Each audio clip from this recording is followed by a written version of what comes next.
Welcome to another SuperCoach Hub NBL podcast. I'm going to be your host today, Verns, and joined by me, SuperCoach Boz. How you doing, mate? Yeah, Verns, I feel like, every time I get on this podcast, the week before has been tragic and, that has actually followed suit. So another super disappointing week for myself. I don't know why you guys hang around and listen to me every second week, but look, staying positive as always and ready to hopefully see some green arrows this week. Yeah. Tell me, how did your week actually go? What'd you score? What'd you do? I had a 3.72, which is horrendous, and I'm out to 4.435. And I'm sure we'll touch on a bit later what my trades in and out were. Oh, mate, that is rough. But we do have a guest with us today, a man that's absolutely crushing it. I do like this. Every second week, me and Boz are jumping on and we get a special guest to just spice it up because, we ain't doing well. Steve, mate, how you doing?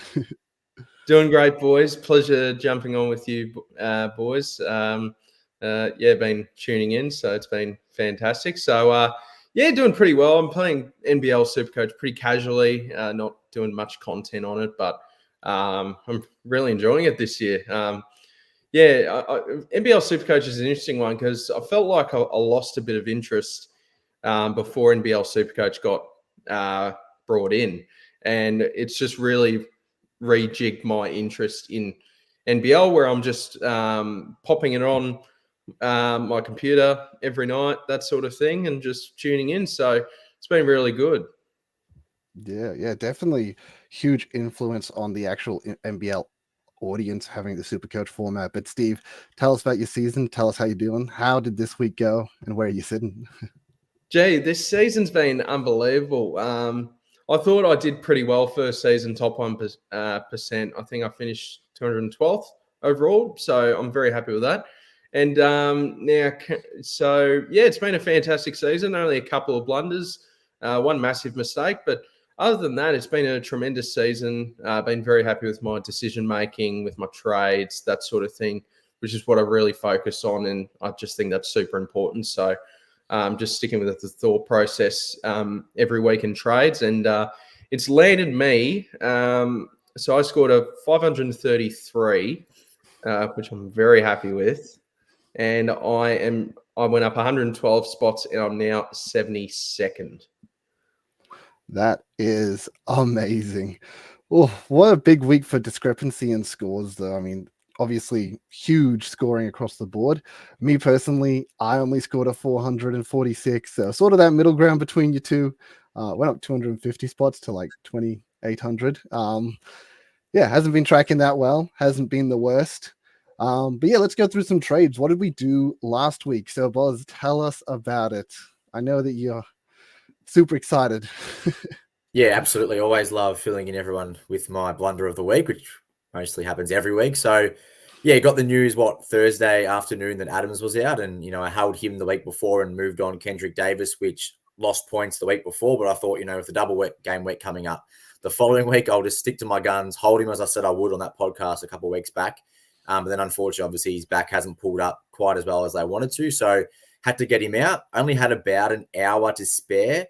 But I also had to leave work. So I was kind of in this mindset of I got to think of something quick. Pulled the trigger on Adams to Daly, which I didn't like because I've never had Daly and I've never really enjoyed the way Daly plays. But I just thought with the 3 game weeks, double game weeks coming up, it's a safe-ish bet. I also then couldn't afford Hurt. So instead of going Sobey and affording Hurt, I had to fall for someone like a Geordie Hunter, who I thought would at least get maybe 20 or 30 points within Hurt. Turns out he only scored 25 points himself. So 2 horrendous trade-ins that, really cost me my score this week. Yeah, bro, that is so rough, honestly. Like, I don't think there was any news on Delhi either. Like, I don't think I saw any personally. It's just rocked up to the game. And then I think I saw a game time decision and just decided, nah, that's just absolutely stiff for, I think for like 10% of the comp that brought him in. Oh, yeah, it wouldn't have been pleasant. I'm pretty sure they said that he was suited up for the game. He traveled down for the game. He was suited up, but then I heard one of the commentators say, doesn't actually mean he's going to play. I'm like, yeah, sure, he'll play. He traveled all the way and just didn't leave the bench. It's just so different to your AFL, SuperCoach or NRL, where there's, weekly injury reports, and you get a pretty good look on lineups. And the fact they can suit someone up and then not actually play them, I mean, it's interesting. And we can complain all we want, but I'm happy that it's gone. I'm happy that it's done. They've taken it with the NBA approach a bit, where there isn't really much of an injury report or much. They just say after each game, ruled out, that sort of thing. Yeah, I mean, only positive there. Could be much worse if he stepped on the court for 2 seconds and then went, you know what? Nah, I ain't doing it. That could have cost you another like 50K on top of it. So positives. Steve, yourself, how did your trades go this week? So round 6, yep. So I traded out Lupepe.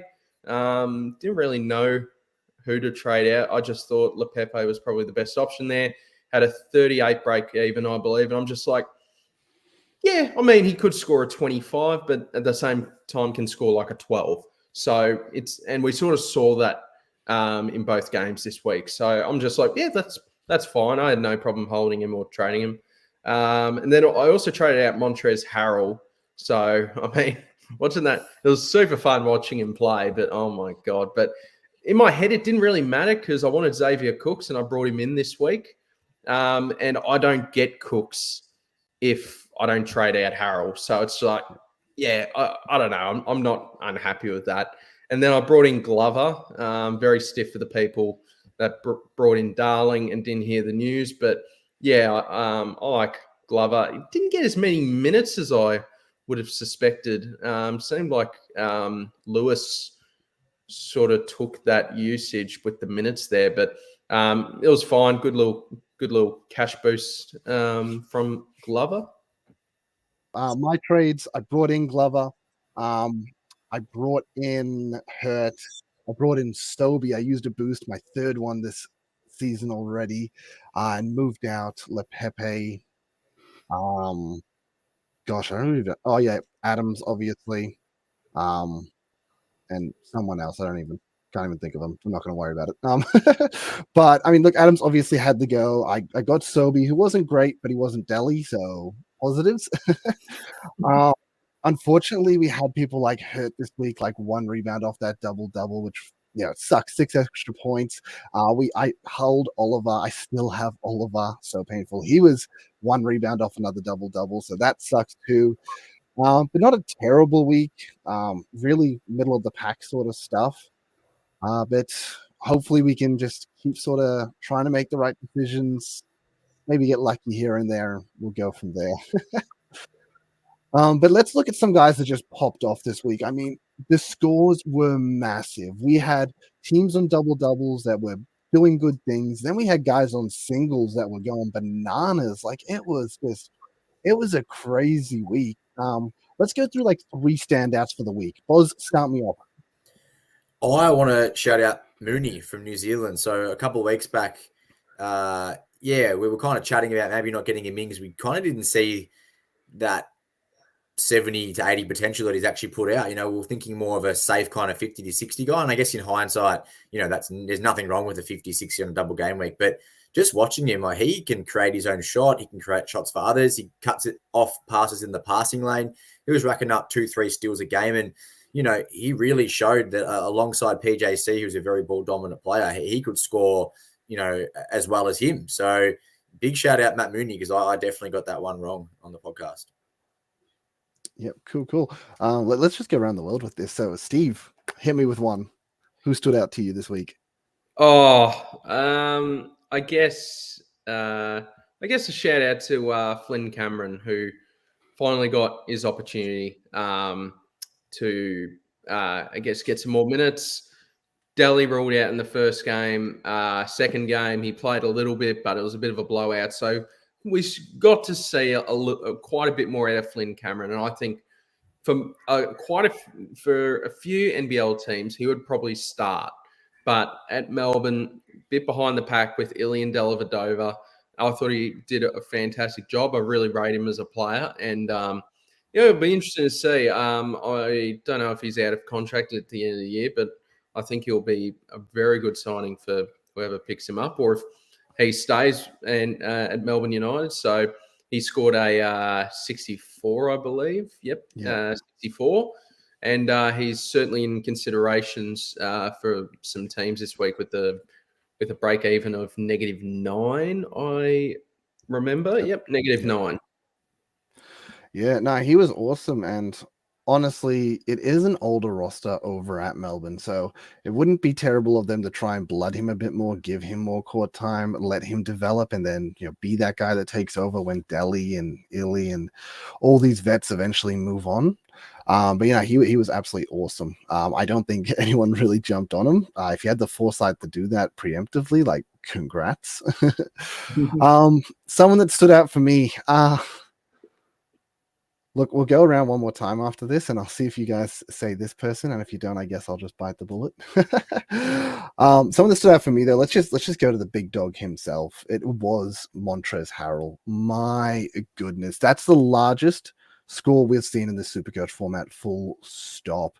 Last year, we had Kel on a triple-double get a 66. This man didn't even need a triple-double, and he got to 71. He was so impressive. 36 points, however many rebounds he had, 16 or so, I feel, like quite a lot. But then all the blocks and steals, he also got assists. Like, he was so good.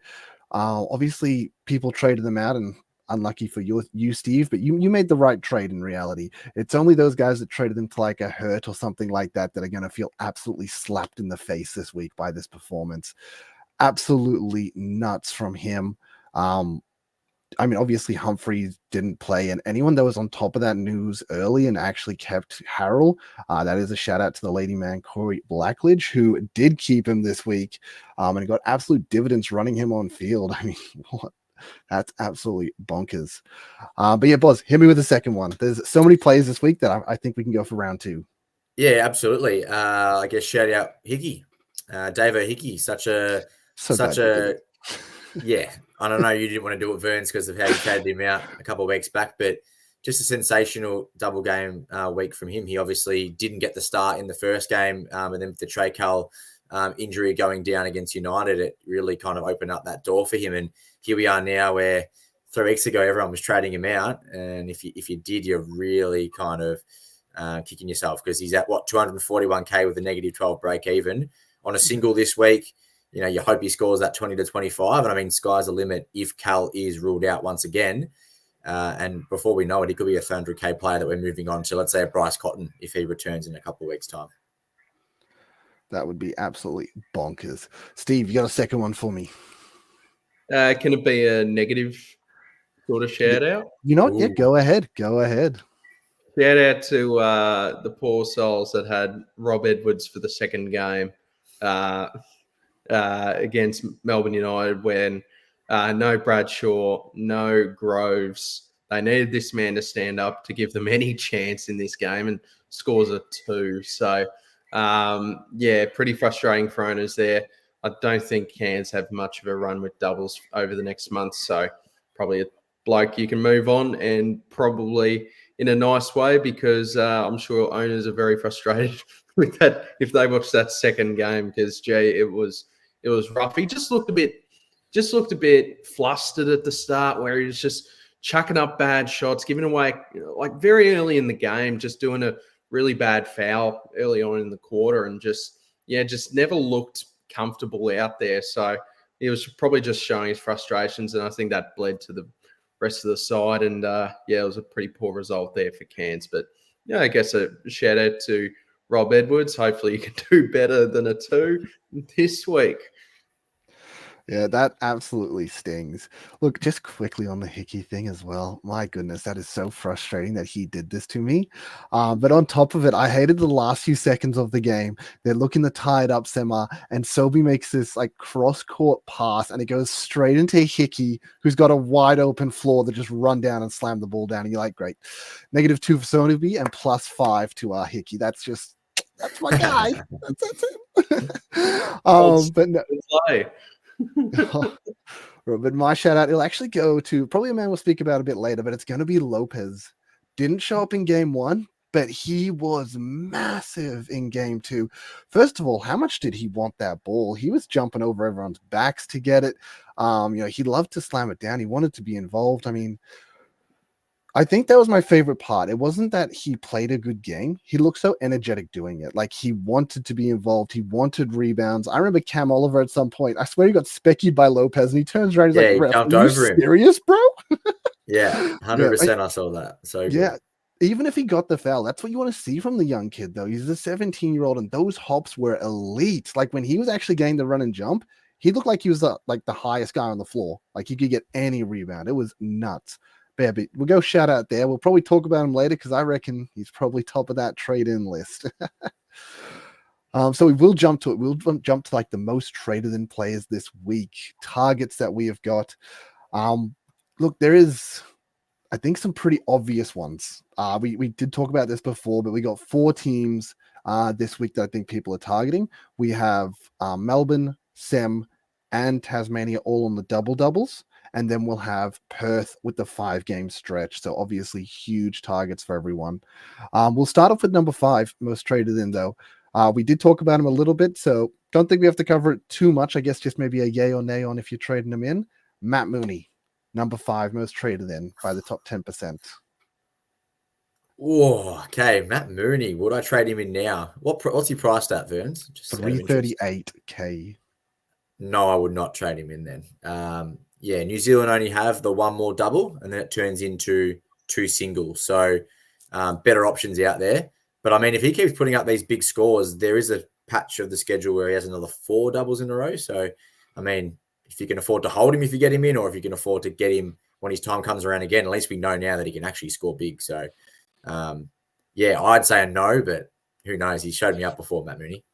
Yeah, Steve, I believe you already brought this man in. Did you? Yes, you did. I brought him in the week when he was at most talked about, I guess, as a trade-in target, and he's done a fantastic job for all the owners out there. So I'm very happy with Matt Mooney. I'm going to say no, I don't see the point now bringing him in. I would have thought now. Yeah, I wouldn't do it. Yeah, completely understandable. I'm going to agree with you guys and say nay. He's gone up 41K. It's awesome for those that were on top of him. They got the score, they got the money. Amazing. You're just chasing points at this point if you're going after it. I think a lot of the top people actually got on top of him. So rather than chasing the pack, do something different. Hope that maybe he takes a step back this week. He's also just very expensive. There's cheaper guys you can get in, or guys at that price that I'd feel more comfortable with. But we will move to number 4 most traded in, and no surprise he's up here. You talked about him before, Steve. It's Flynn Cameron, traded in by 10.6% of the top 10%. Apparently 5 people in the top 10% did have him this week for that massive 64. Good on him.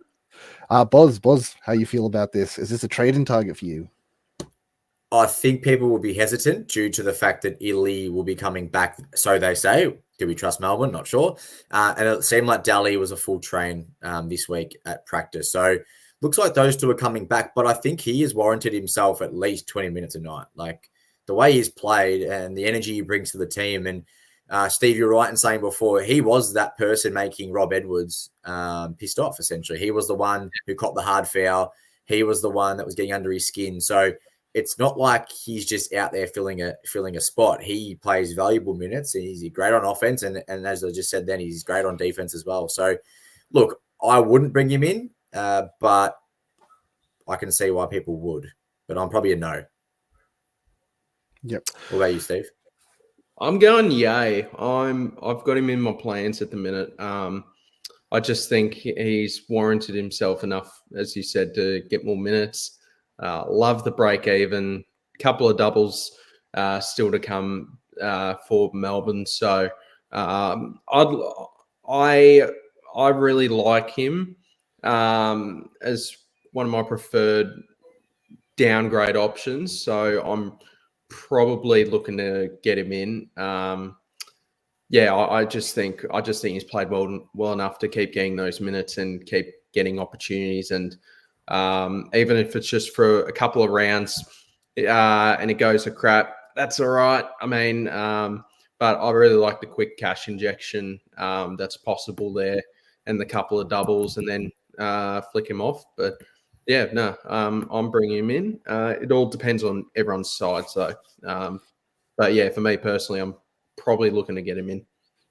Yeah, no, completely understandable there. I think I do agree in that sense that you're probably not losing cash on this play. He's probably going to make money this week, and even in a worst case scenario, he wouldn't really lose much next week, sort of thing. So, 2 weeks, you're getting pretty safe trade in to not really lose you anything, and the upside's obviously phenomenal. You know, what happens if Illy doesn't come back this week? What happens if Delhi only plays 25 minutes? You know, Cameron comes on for 15, 20. You know, he could go bonkers again. So definitely huge upside there. I'm going to say nay, personally. Look, it's very hard at this point of the season because we talked about it in our preseason podcast, but it's like you need to get the right rookies early because now we're trying to downgrade the guys, and these guys are already 150K. Like it just doesn't feel like a downgrade at that point. I feel like I'm sidewaysing a guy, and it's just annoying because like you want to upgrade someone somewhere else, but going to Flynn Cameron's not really making you money. Like unless you're going down from a Hickey, which you never would. Most of the situations you're doing that, you're sidewaysing, and then what else are you doing with the rest of your trades? So I'm going to say nay, probably just because of his current price point. Third most traded in player. This is also one that personally hurts me. You know, I've been holding Oliver for weeks and watching Jack White just, you know, he's 19 last week, made me feel good. He's 89 this week, didn't make me feel so good. How do you guys feel about trading Jack White back in if you got rid of him? Because I'm going to assume everyone started with him. So let's be honest, you're trading him back in. Well, for me, this was the one thing I did right. So I actually kept Jack White. So he just made sense to keep. And, you know, that 119 did hurt when I did field him on that single, but I guess he repaid a little bit of faith last week. And then, you know, he's just going to fill out my team really nicely over the next couple. And then I guess I could move him on to someone who's a bit more relevant when he does end up in those couple of doubles at the end of this week. But a phenomenal player, like ripping down, what was it? Was it 19 rebounds against Illawarra? Yeah, that's just awesome, especially, you know, playing up against Sam Froling and Darius Days, who are great rebounders in themselves. So, yeah, Jack White's a pretty safe play. At the moment, most people probably have Cooks and maybe looking at a Pinder or a Doolittle. So, look, it's not the be-all and end-all if you can't get him in, because there are some options out there that are probably going to score very similar, or if not more, because Cook seems to be scoring more than White anyway. So I wouldn't really rush probably to get him in if you do have the Cooks maybe and another option in Pinder or Doolittle up your sleeve. Yeah. Steve, how you feel about White? Did you hold him or? Yep, I held him even through the singles, so I'm pretty happy with that. It's a tough one because if you don't have him, there's plenty of good forward and center options that you might already have in your side. As you mentioned, Boz, like a Hurt, Cooks, Doolittle, Pinder, you got to worry about. So, and there's probably a couple of others that I'm missing, but yeah, if you don't have him, I find it pretty tough to how you're going to navigate your way to get him in. I don't see the point trading out Cooks, Hurt, that sort of thing. So, if you can get him in, if you've got a spare slot, I don't have any problems with that. I mean, he's got a 43 break even. He literally could have scored 100 this week if Cairns showed up. So, you know, he played 20 minutes that game, extra 10 minutes, that decent chance that goes to 100. So he's a fantastic player, great rebounder. Melbourne's next 4 in the 2 doubles, Sydney in Melbourne, New Zealand in Melbourne, Brisbane at Beck, I don't know, Brisbane Entertainment Centre, and Perth in Melbourne. So 3 of the next 4 at home for Melbourne. So that is interesting. And they're all sides where they're all, you know, they've all got their little issues there. So I find it pretty interesting, that's for sure. So I don't mind White if you've got the space for him. Yeah, yep. And I'll be honest, I just looked at their roster and I know they have the early season. It's always favored in their way just because of Aussie Open coming here. Open, yeah. Yep, but you're right. I mean, even looking at his next 6, they have 5 in the next 6 down in Melbourne. Then they have 1 WA game, then another 1, 2, 3, 4, 5 games in Melbourne. So whatever that is, it's insane numbers. That's like 9 out of 12 at home in the next 12 games. That's crazy. Look, he's someone I've got to contemplate. I unfortunately did not hold him like you fellas, and you got to weigh him up. Him versus Christian Doolittle, him versus Pinder. Over the next 2 weeks, can he score more points? He's got a good enough break even that he can still make money. Pinder's got a slightly smaller break even, but who's more trustworthy? If I had to be honest, Jack White's more trustworthy if I'm putting him on the field. Doolittle's been good, but he's got a 77 break even. So even if he does as well as White, he's going to lose a bit of money where White will probably make a bit of money. So I'm personally looking at this, starting to think myself, maybe I should go White as well. But at the same time, can I really catch the pack copying the pack? Yeah, it's a big question. Big question. It's an interesting one because, I mean, White, I reckon, over the next 2 weeks scores more than Pinder and Doolittle. But if you go Pinder or Doolittle, that's one less problem you have to worry about in 2 weeks' time, where you can focus on other things. So it's just more sort of thinking the short-term points or the long-term less stress about that certain position. So just whatever fits best for your side. Yeah, I think that's a really good point because, you might be in 2 weeks' time, be like, I can just go White to Pinder then, or I can go White to Doolittle then, probably get more points over this period of time. Okay, but what are you doing with your Hurt, your Sobey, your Glover, your Daly, your Flynn Cameron, like all these other guys that are finishing on their double?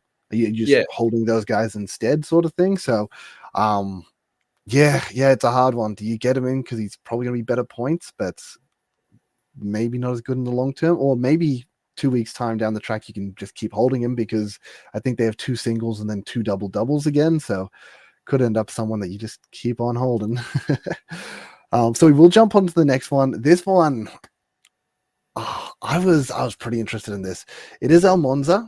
Obviously Perth got the amazing run right now, and he had a really good game this week. I think dropped 22 points. He actually looked way better this week. Like, out of any game I've seen him play this season, he looked actually in the zone this week. He looked comfortable getting rebounds. He felt comfortable shooting the ball.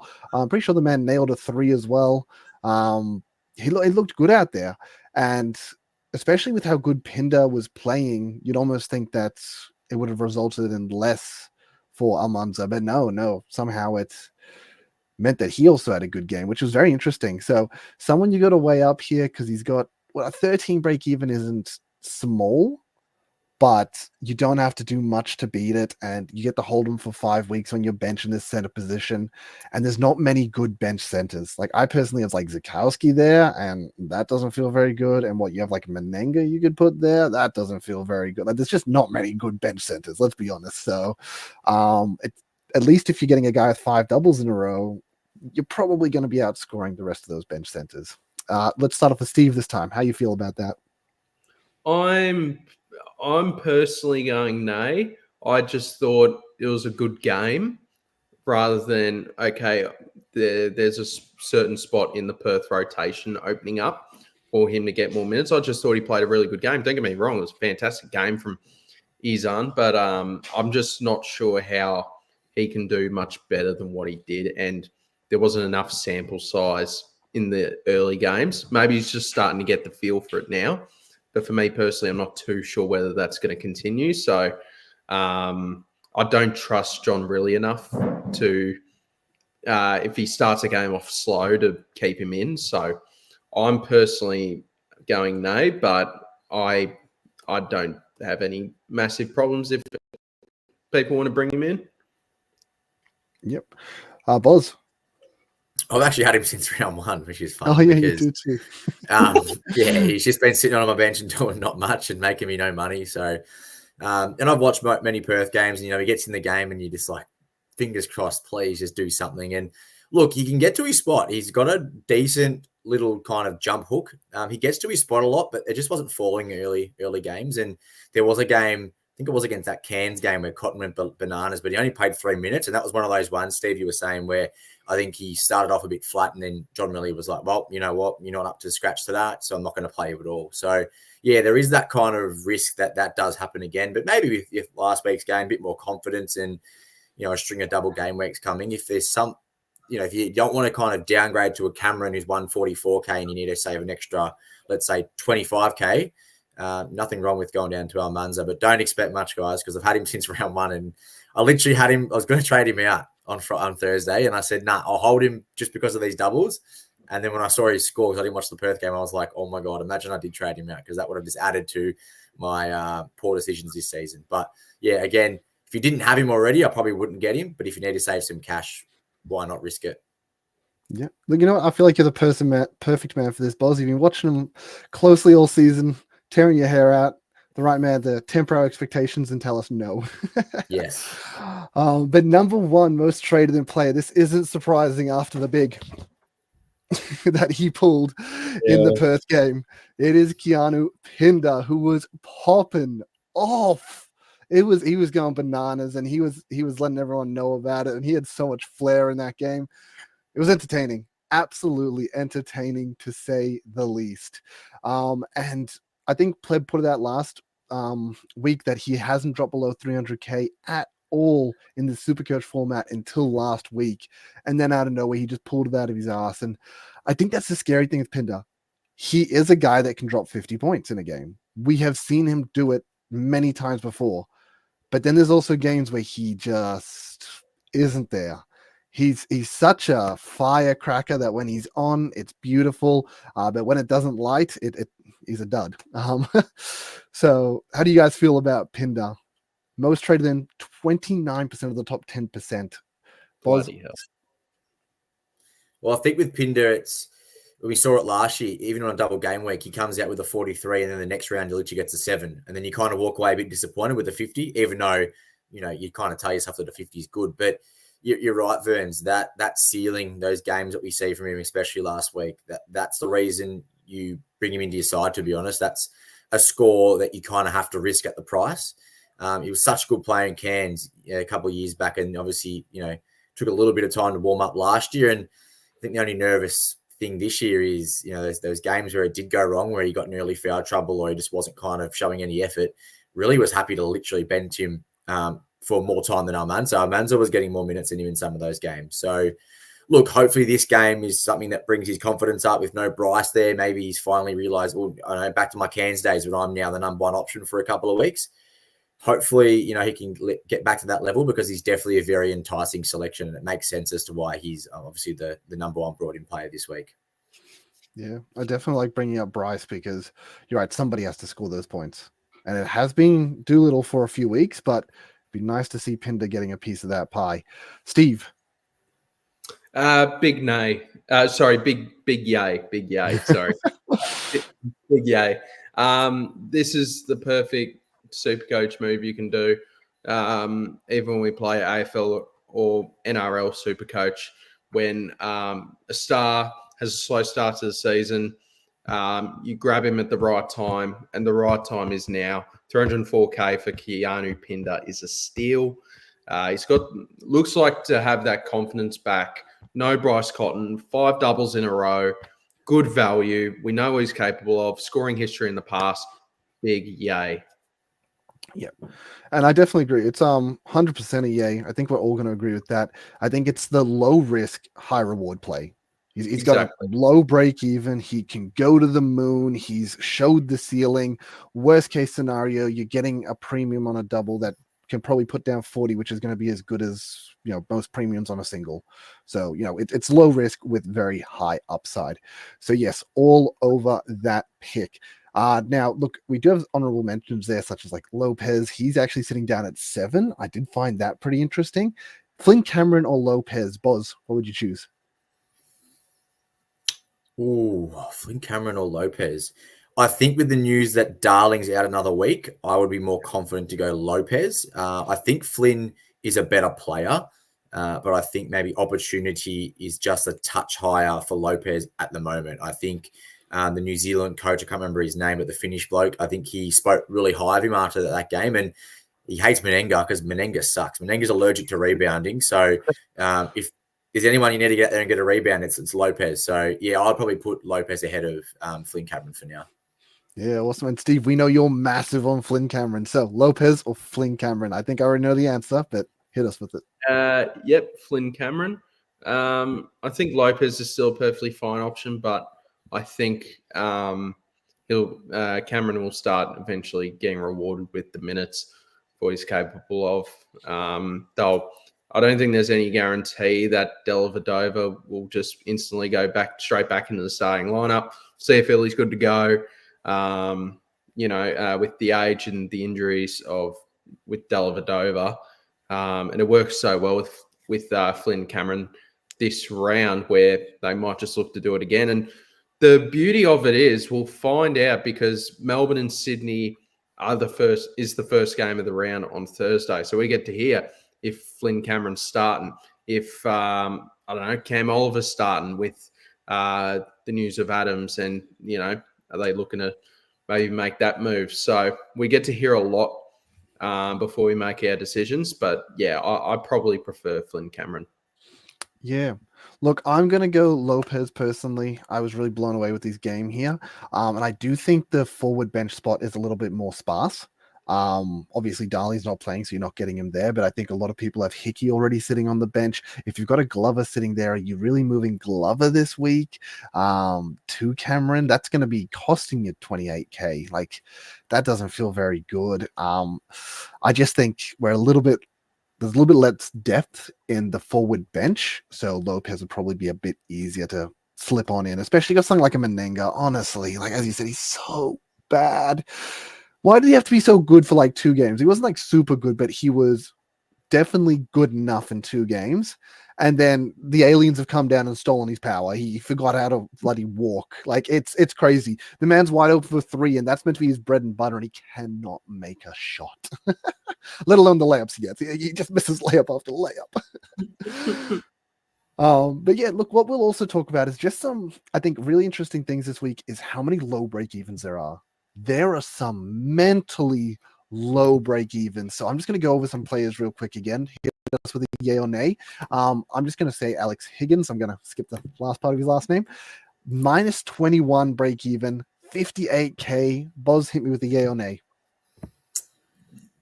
Nay, because he's only been playing when they're getting absolutely smashed. But for a development player, he shows a decent amount when he's out there. I don't see why Adam Ford doesn't actually kind of give him a bit of a crack, a bit more of an opportunity. But he scored some really, really nice scores, albeit against kind of bench players from the other teams. But, he's like Lopez. His energy is really high. You can tell he wants to be out there. He's fighting for the ball. He wants to actually impress. So I don't think he plays this week if Cairns obviously do well. But with Pedro Bradshaw potentially being out longer term, then has to be minutes for someone somewhere. But I'd still say no. Steve? No, but I hope he gets more opportunity down the line. I think he's earned his right to get some more minutes. Yep. I do agree. I think he'll play in a blowout game. And you know what? He only needs 5 minutes to score 20 SuperCoach points, as we've seen.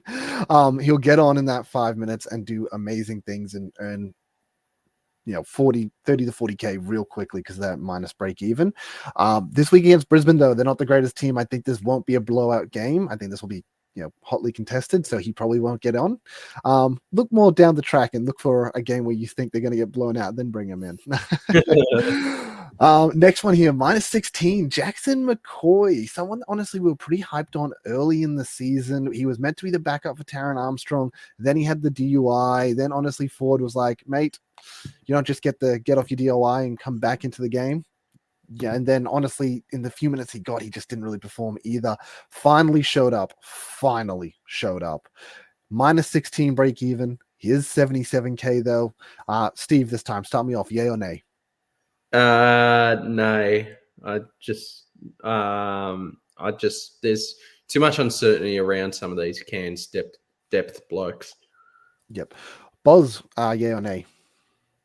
Yeah, I'll be the same as Steve. Probably a nay, although I think he probably gets first crack at the minutes that Bradshaw will leave if he's out through injury. So the only thing I don't like about it is just because they're on singles now for a while. If they're on doubles, that's a massive risk that I would take, I reckon, but nah. Yeah, I think the most appetizing thing here is more than anything is the price tag. Like you can actually downgrade like a Glover, bank 50K, and then do something with that money. Like that feels way better. Go down from Roberts, bank 60K, make a play somewhere else. That's the thing that's really nice about this. And you're going to get someone that probably will play, unlike Alex Higgins, he'll probably play. And at the end of the day, even if he's just playing and getting 10 points a game on a single, it's still better than nothing. and it still might earn him over the next few weeks 40K. So I'm going to say yay. I don't mind this. But I do think it's more important as to what you're doing with that money. Obviously, if you're going to Flynn Cameron at 70 extra K, what does that 70 extra K do for you? Does that mean that you can actually get on a Pinder instead of having to go for like a, I don't know, a Sobi or something with some DPP, something like that, where it's just like clearly a way better upgrade. Next one, we already talked about Hickey, so we won't do it again. Harrell, I think people have brought this up. He's on a -10, 380K. Would you pay up for the big man? Boz? No, I think that ship has sailed. Yep. I already saw the shaking of the head, so we'll just get the consensus is clearly no. If you have him, awesome. I think he's a hold just because of that break even. But that's probably all. Obviously, Jonah Antonio -10. Now, I think is the consensus for the Cans guys just no because of the schedule?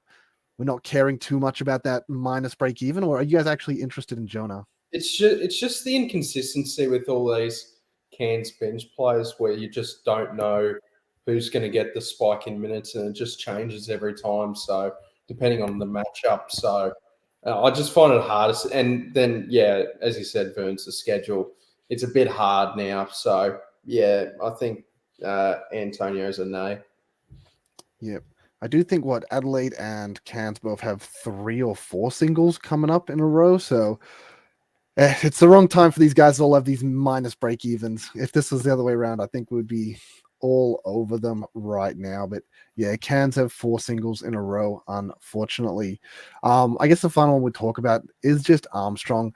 Armstrong, very annoying. Obviously, round 4, everybody wanted him. He was meant to be out 1 week. Then he missed round 5 as well.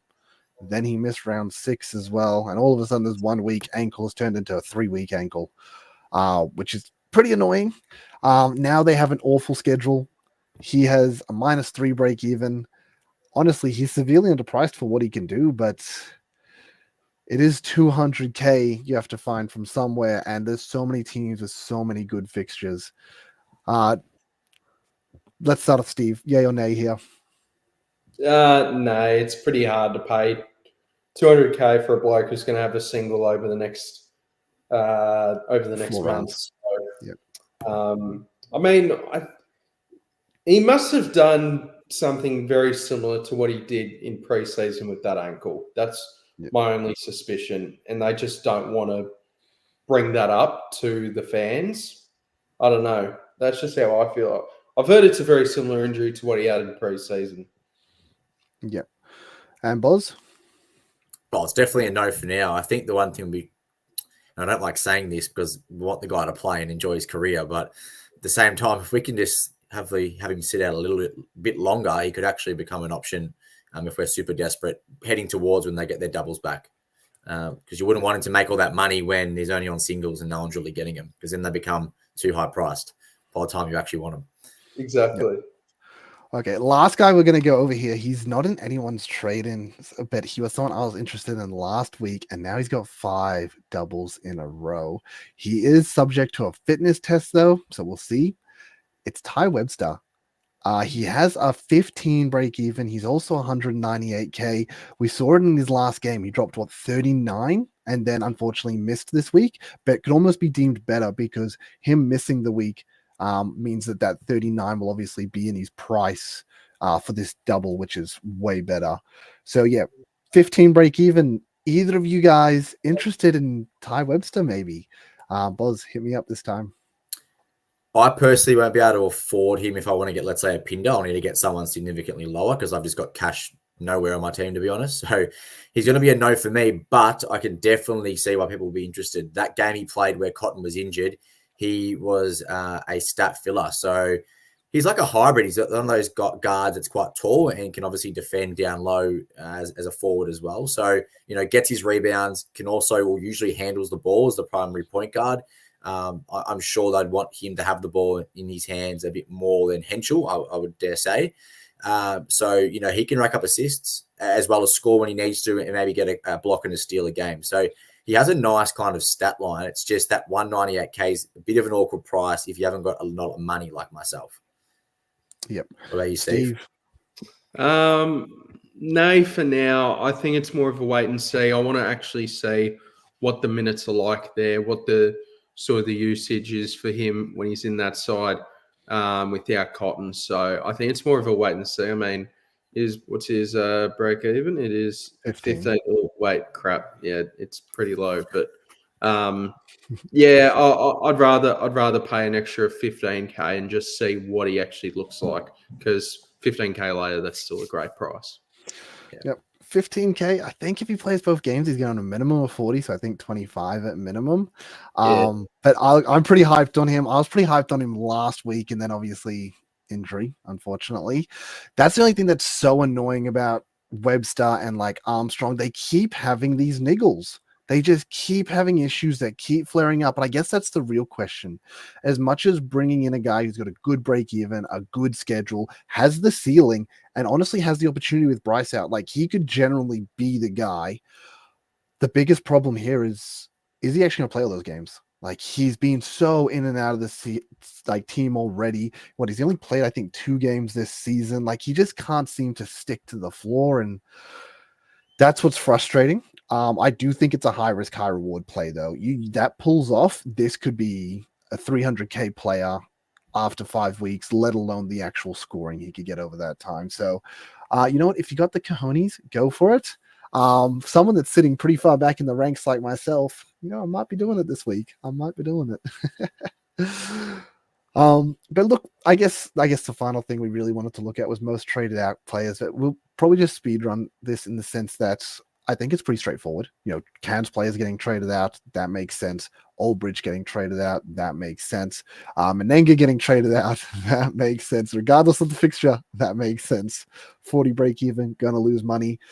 I guess the only other guy here that we will talk about a little, just because he's still owned by like 40% of the comp, I'm pretty sure, yeah. So it is Lepepe.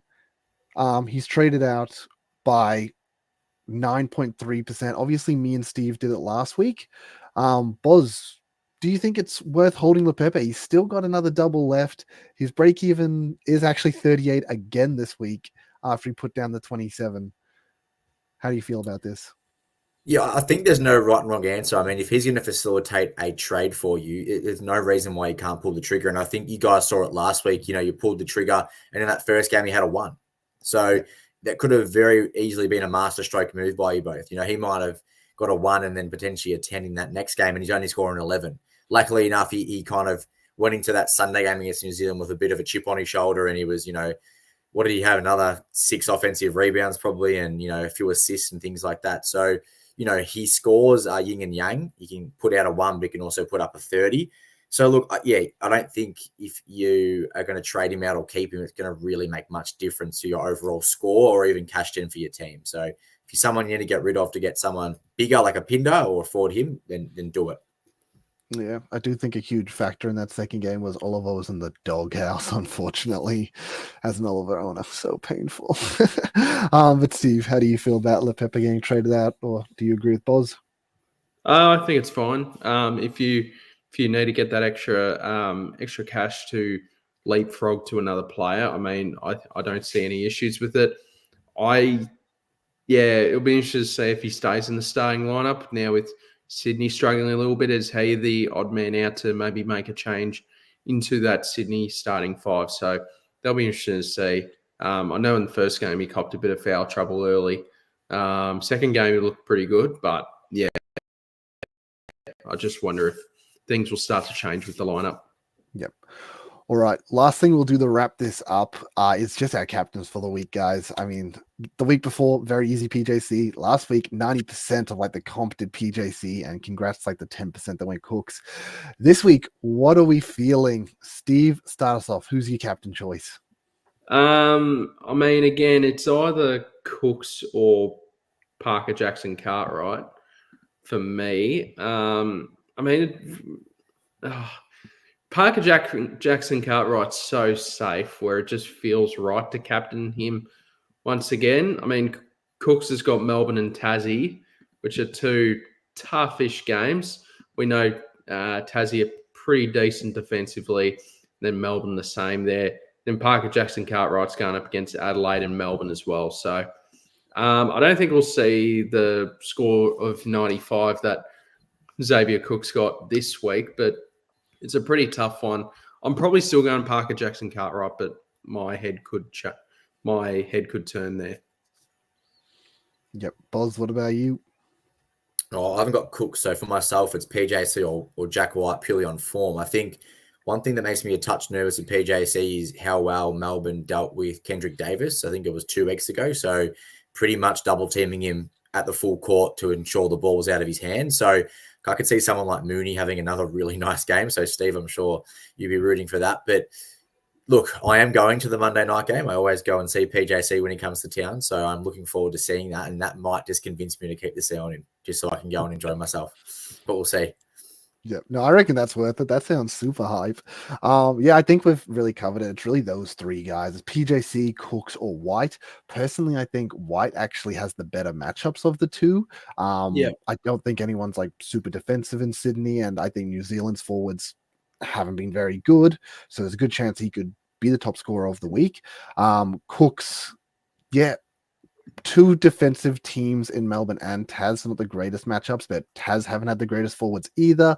Melbourne's are mainly defensive based forwards, but they haven't been that hot shot this year, so he definitely could still be very good. I think PJC may be the more harder one for the two in the sense that he does have Melbourne, as you already mentioned how good they are. Saying that, he had Quoll this week, and I thought that was going to keep him down, and he still got 37 while having Quoll only after, who were like riding him like a glove. So I honestly don't think you can keep PJC down just because he is the New Zealand Breakers. Like, he has to be doing anything for them to score the ball, honestly. So, yeah, honestly, I think those three guys, you're not going to be wrong with any of them. You're probably going to get 70 plus from each and every one of them. Yeah. Awesome. Well, let's wrap it on up there, guys. Boz, where can the fans find you?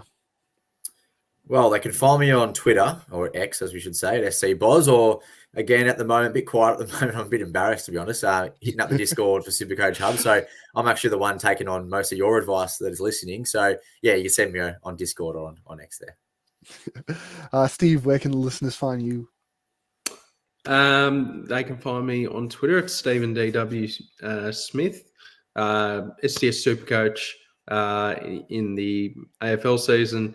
And then, I think they're the main two. And then AFL Fancast I do as well. So if you want to listen to some proper footy chat, then I'm on there as well.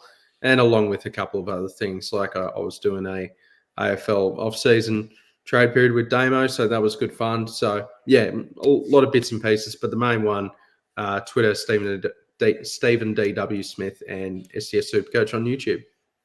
Yeah, and I think, as you said, Twitter, because I see all your content advertised on your Twitter. So you know what? Go to the Twitter, and then you can find the rest of the content. Yeah, exactly.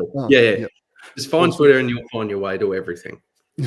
Awesome. Well, you can find me Verns_SC Hubs or just Verns SuperCoach on YouTube. But yeah, I really appreciate all you guys for tuning into this video, liking and subscribing for your consistent injections of SuperCoach content directly into the YouTube feed. And till next time, guys, peace later. See you. See ya.